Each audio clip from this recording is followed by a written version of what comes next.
Attention, notre vidéo commence par un petit texte. Bonjour. Bonsoir.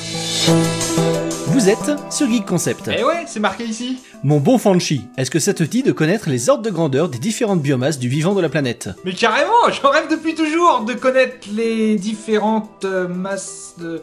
De quoi? La biomasse de la planète, c'est la masse totale de tous les êtres vivants de la Terre. La biomasse représente 545 gigatonnes de matière carbonée. On calcule en général la biomasse en matière organique carbonée ou encore en matière sèche. Effectivement, tous les êtres vivants de la planète sont constitués essentiellement de deux éléments principaux, l'eau et le carbone.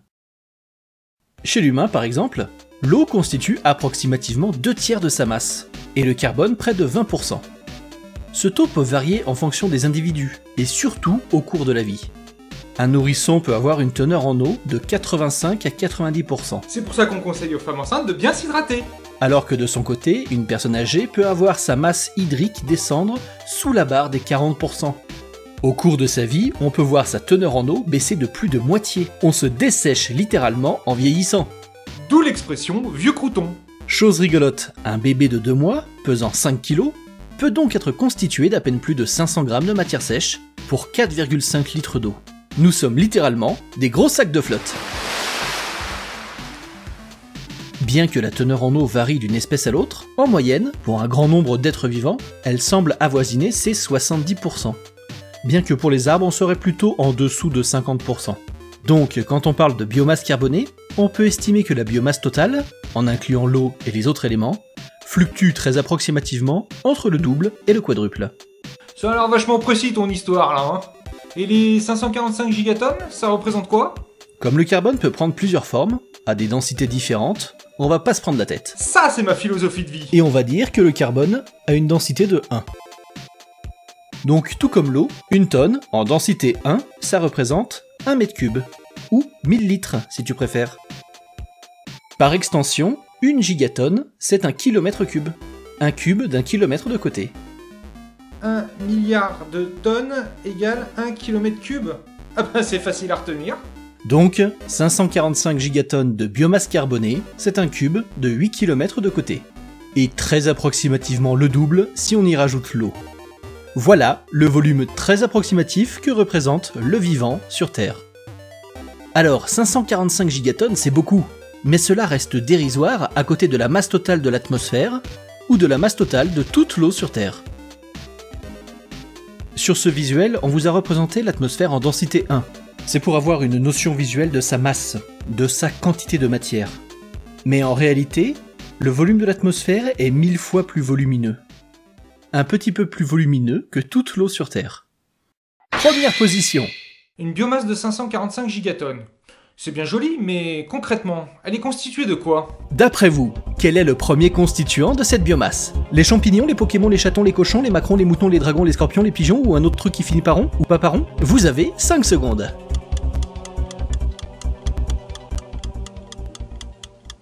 La bonne réponse, c'était les plantes. Sur nos 545 gigatonnes, 82% de cette biomasse est constituée de plantes. 82%. 450 milliards de tonnes de carbone de plantes. Ce qui d'ailleurs se comprend assez bien quand on survole de nombreux territoires autour du globe, entièrement recouverts de champs, de prairies ou de forêts. Deuxième position. D'après vous, quel est le truc vivant qui arrive juste après les plantes en termes de masse? Petit indice, il y a plus d'entités de cette forme sur la planète qu'il n'y a d'étoiles dans l'univers observable. Vous l'aviez chez vous à la maison, ce sont les bactéries. Elles sont partout ces petites saloperies. 70 milliards de tonnes. Cette quantité invraisemblable s'explique par le fait que les bactéries sont l'une des plus vieilles formes de vie sur Terre. Elles étaient déjà là il y a 3 milliards d'années et certainement encore bien avant. De plus, les bactéries ont la fâcheuse tendance de se multiplier à toute allure. Elles font partie des briques élémentaires les plus fondamentales de notre biosphère, et sans elles, le vivant serait complètement différent. Par exemple, il n'y aurait clairement pas d'espèce humaine, puisque nous abritons pas moins de 100 000 milliards de bactéries dans chacun de nos corps. C'est 10 fois plus que le nombre de nos cellules. Si les bactéries étaient des étoiles, un seul corps humain serait composé de 300 galaxies de bactéries. Et accessoirement, il peut y en avoir plusieurs centaines de milliards sur l'éponge qui a nettoyé tes couverts. Bon appétit! Troisième position.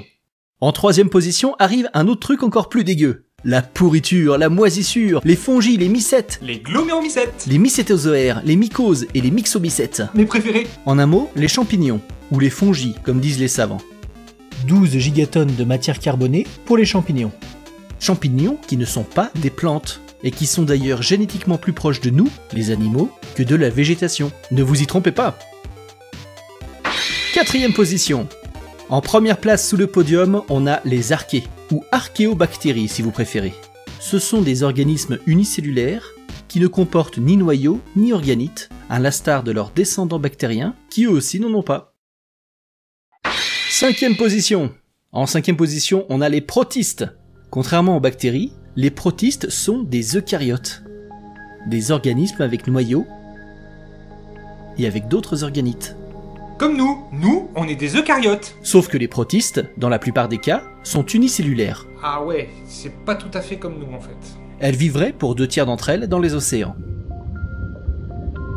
L'amibe ou la paramécie sont deux des plus célèbres protistes. Alors des êtres pas tout à fait comme nous, mais un petit peu quand même, car les plantes, les fongies et les animaux descendraient tous des protistes. Septième position. On saute rapidement à la 7ème position avec seulement 200 millions de tonnes, on a les virus. Seulement 200 millions de tonnes, mais ce qui représente pas moins d'1 million d'individus viraux dans chaque litre d'eau de mer. C'est pas toujours une bonne idée de boire la tasse. Mais c'est dégueu. Mais quelle idée aussi! On aime bien le petit goût salé quand même. Ces tout petits machins minuscules, qui sont quand même dans le top 7 des trucs vivants, sont capables de décimer des millions d'humains en quelques années seulement, et accessoirement capables de paralyser l'économie mondiale. Alors, petits trucs vivants, les virus? Oui et non. Le débat fait encore rage chez les scientifiques. Les virus sont souvent considérés comme de la simple matière inerte.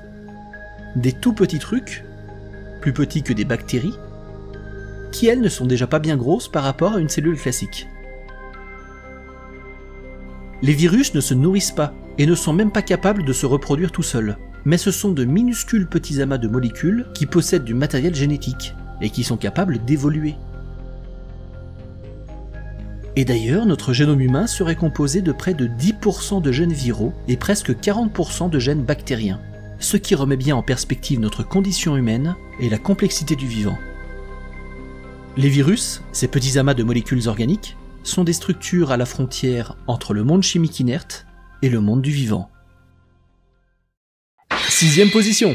On remonte une place en arrière pour retourner à la 6ème position. Avec seulement 2 gigatonnes, nous avons les animaux. Mais faut pas les oublier ces petites bébêtes. Je vous laisse apprécier la masse dérisoire que représente tout le règne animal par rapport au reste du vivant sur Terre. Tous les animaux de la planète représentent qu'un demi% de la masse du vivant. Alors, 2 gigatonnes d'animaux, c'est bien joli. Mais comment ils se répartissent? C'est ce qu'on va voir, Fanche, tout de suite, mais dans la 2e partie de cette vidéo. Le lien est en description. Ou ici, si tout va bien. Pensez à liker, vous abonner et à mettre la cloche, Et à tout de suite dans la prochaine vidéo. qui sera encore plus pleine de surprises.